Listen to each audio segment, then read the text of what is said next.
সালের এসএসসি পরীক্ষায় অংশগ্রহণ করবে যে সকল শিক্ষার্থী বন্ধুরা, এবারে শুরু করছি কৃতি শিক্ষার্থী পর্ব। তোমাদেরই সাথে 2008 সালের এসএসসি পরীক্ষায় অংশগ্রহণ করবে এরকম কয়েকজন কৃতি শিক্ষার্থীকে আজ আমাদের এই কৃতি শিক্ষার্থী পর্বে আমরা আমাদের স্টুডিওতে আমন্ত্রণ জানিয়েছি। বন্ধুরা, চলো প্রথমে আমরা তাদের সাথে পরিচিত হয়ে নিই। আমার পাশে আছে শরীফ আহমেদ এবং তারপরে রয়েছে সাগর কান্তি মণ্ডল এবং আরও একজন কৃতি শিক্ষার্থী, ও হচ্ছে মোহাম্মদ জিয়াউল হক ভুইয়া।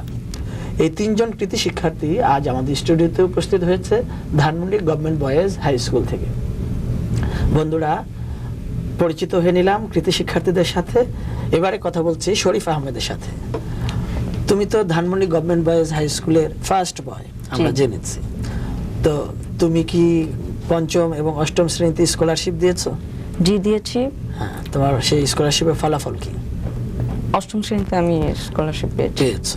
তো তুমি এই যে স্কলারশিপ পেয়েছো এবং দশম শ্রেণীর তুমি মেধা তালিকায় প্রথম স্থান অর্জন করেছো, তো এই তোমার ভালো ফলাফলের পেছনে কার অবদান সবচেয়ে বেশি? প্রথমে আমি আমার স্রষ্টা মহান আল্লাহ সুবহানাহু ওয়া তাআলার কাছে কৃতজ্ঞতা স্বীকার করি এর জন্য। এরপরে আমার শ্রদ্ধেয় শিক্ষকরা, তারা আমার পিছনে যথেষ্ট তাদের পরিশ্রম দিয়েছে। তারপর আবার আমার আব্বু আম্মু সবারই পরিশ্রম ছিল এর পিছনে। আচ্ছা, এই তুমি যে 2008 সালে এসএসসি পরীক্ষায় অংশগ্রহণ করতে যাচ্ছ, তো এই পরীক্ষায় তুমি কি ধরনের ফলাফল আশা করো? আমি অবশ্যই সব বিষয়ে A+ পেতে চাই, যাতে করে পরবর্তীতে এটা আমার জন্য কাজে লাগে। আচ্ছা, এই প্রতিটা বিষয়ে যে A+ পেয়ে তুমি GPA 5 পেতে চাও, তো এই জন্য তোমার প্রস্তুতি এখন কিভাবে তুমি নিচ্ছ? অর্থাৎ তোমার ডেইলি রুটিনটা একটু বলো আমাদের। হ্যাঁ, আমি মূলত এখন সকালে একটু দেরিতে ঘুম থেকে উঠতে হলেও রাত্রেবেলা একটা মোটামুটি কভার করে নেই। আমার মূলত পড়াশোনাটা শুরু হয় রাতের বেলা 7টা থেকে শুরু করি, তারপরে সেখান থেকে আমি প্রায় রাত 12টা-1টা পর্যন্ত। আচ্ছা, এবার আমি সাগরের কাছে যাচ্ছি। তুমি কি ওর সাথে একমত বা তোমার কোনো ভিন্নতা আছে কিনা এখানে? আমার সকালের ক্ষেত্রে কিছুটা ভিন্নতা আছে। যেমন আমি সকালে সাধারণত 7টার দিকে উঠি এবং 10টা পর্যন্ত পড়ি, তারপরে গোসল আর অন্যান্য আনুষঙ্গিক কাজগুলো আছে এবং পরবর্তীতে স্কুল আছে এবং স্কুল থেকে ফেরার পর 7টা থেকে পড়া শুরু করি আনুমানিক 10টা-11টা এই। আচ্ছা, তুমি কিভাবে পড়ো? তোমাদের এই প্রস্তুতিটা কি ধরনের? প্রস্তুতিটা মনে করেন প্রথমে বাংলা আর ইংরেজির দিকে বেশিটা জোর দিই, কারণ এই দুটো সাবজেক্ট আমাদের এসএসসিতে মানে ভালো রেজাল্টের ক্ষেত্রে প্রধান একটা বাধা।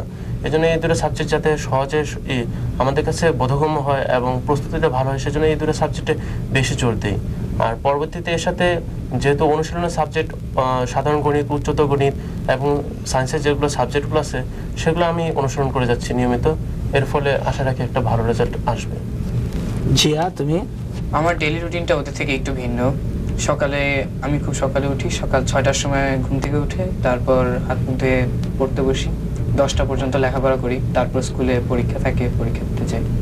তারপর স্কুল থেকে এসে দুপুরে খাওয়া দাওয়া, অন্যান্য কাজ সেরে বিকালে খেলাধুলা, তারপর বিকালে খেলাধুলা সেরে এসে রাত্রেবেলা সন্ধ্যা 7টার দিকে পড়তে বসি। তারপর রাত 10:30 পর্যন্ত পড়ি। তারপর খাওয়া দাওয়ার পর আবার 11:30 থেকে 12টা 12:30 পর্যন্ত লেখাপড়া করি, তারপরে।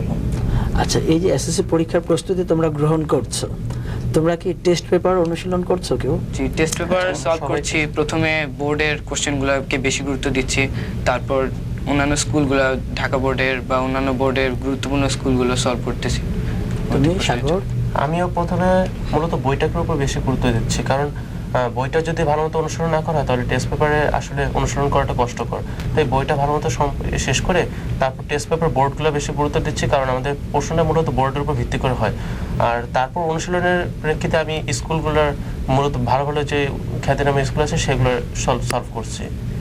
আমি ওর সাথে একমত। প্রথমে একটু বইটা ভালো করে পড়ে নিলে, রিভাইজ দিয়ে নিলে, সেটা দেখা যায় যে টেস্ট পেপারটা সলভ করতে খুব দ্রুততার সাথে হয় এবং তা খুব ভালো করে করা যায়। অনেক সময় সমাধানে তার ভুল থাকতে পারে টেস্ট পেপারে, সেটা চোখে পড়ে খুব দ্রুত। তুমি যে বললে সমাধানে ভুল থাকতে পারে, তো সেই ভুলটাকে তোমরা সংশোধন কিভাবে করো? ভুলটাকে এর জন্যই প্রত্যেকটা কোশ্চেনই উত্তরটা ভালোভাবে শিওর হওয়ার জন্য, নিশ্চয়তার জন্য বইটা ভালোভাবে পড়ে নেওয়া অথবা ঠিকভাবে দেখে নেওয়াটা দরকার। বোর্ডের বইটা ভালোভাবে পড়ে নেওয়া উচিত বলে তুমি মনে করো? এটাই উচিত করা, তুমি ঠিকই বলেছো।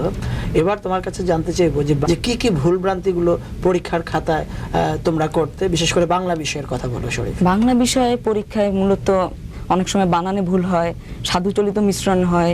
যেহেতু বাংলা পরীক্ষায় একটু দ্রুত লিখতে হয়, সেজন্য দেখা যায় অনেক সময় হাতের লেখাটা একটু ভিন্ন হয়ে যায়। এরকম অনেক সময় আবার দেখা যায় যে সময়ের ঠিকভাবে মেনটেন না হওয়ায় প্রথম দিকে সে একটু বড় লিখতে গিয়ে শিক্ষার্থী লাস্টের দিকে সে কোশ্চেন ঠিকভাবে অ্যান্সারই করতে পারে না। সময়ের অভাবে হয়তো পরিপূর্ণ উত্তর লিখতে ব্যর্থ হয়। আচ্ছা, তো এর জন্য কি পদক্ষেপ নিচ্ছে? এর জন্য আমাকে প্রথমে একটা রুটিন করে নিতে হবে। পরীক্ষায় 2 ঘন্টা যে রচনামূলক লেখার তা কখন কোনটা শেষ করতে হবে সেটা টাইম বাজেট করে নিয়ে তারপরে সেটা দ্রুত লেখার প্র্যাকটিস করতে হবে বাসায় বসে। তার সাথে সাথে বানানের দিকে লক্ষ্য রাখতে হবে।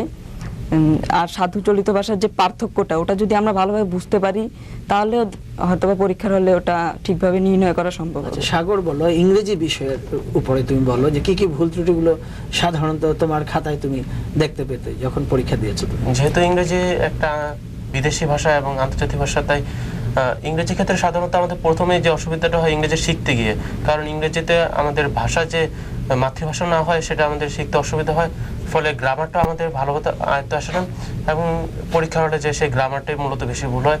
আর সেই সাথে বানানের যে সঠিক ফর্ম থাকে, যে নিয়মগুলো থাকে, সেই বানানটাও ভুল হয়ে যায়। ফলে যে পরীক্ষক থাকে সে যখন বানান এবং গ্রামার এই দুটোর দিক থেকে ভুল দেখে অথবা যে কোনো একটা দিকে ভুল দেখে এবং উপস্থাপনা যখন ভুল দেখে তখন বিচার করে সে নাম্বার আস্তে আস্তে কমে যায়।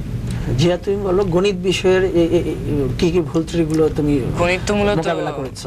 অনুশীলনী বিষয়, বারবার অনুশীলন করতে হয় না, নতুবা সাফল্য অর্জন করা যায় না। গণিত বিষয়ে যোগ বিয়োগ গুণ ভাগ অনেক সময় চিহ্ন দিতে ভুল হয়ে যায়, বা অনেক সময় সংখ্যা ভুল দিয়ে যায়, 5-এর জায়গায় 6, 6-এর জায়গায় 7 এরকম। অনেক সময় সাইড নোট দেওয়া হয় না। তারপর অনেক সময় আবার অনেক সূত্র লেখার প্রয়োজন হয়, উপাদ্যে এই সূত্রগুলো লেখা হয় না, এজন্য অনেক সময় নাম্বার কাটা যায়। তো এই বিষয়গুলোর প্রতি একটু বেশি নজর দিতে হচ্ছে। তোমাদেরকে অসংখ্য ধন্যবাদ আমাদের স্টুডিওতে আসার জন্য। শিক্ষার্থী বন্ধুরা, তোমরা এতক্ষণ কয়েকজন কৃতি শিক্ষার্থীর মুখ থেকে শুনলে ওরা কিভাবে ওদের এসএসসি পরীক্ষার প্রস্তুতি নিচ্ছে। আশা করি তোমরা একাগ্রচিত্তে তোমাদের প্রস্তুতি গ্রহণ করবে। তোমরা প্রতিদিন তোমাদের পড়া অনুশীলন করবে। তোমরা ভালো থাকো, সুস্থ থাকো, এসএসসি পরীক্ষায় তোমরা কাঙ্ক্ষিত ফলাফল অর্জন করো। এই প্রত্যাশায় আজকের অনুষ্ঠান এখানেই শেষ করছি। আল্লাহ হাফেজ।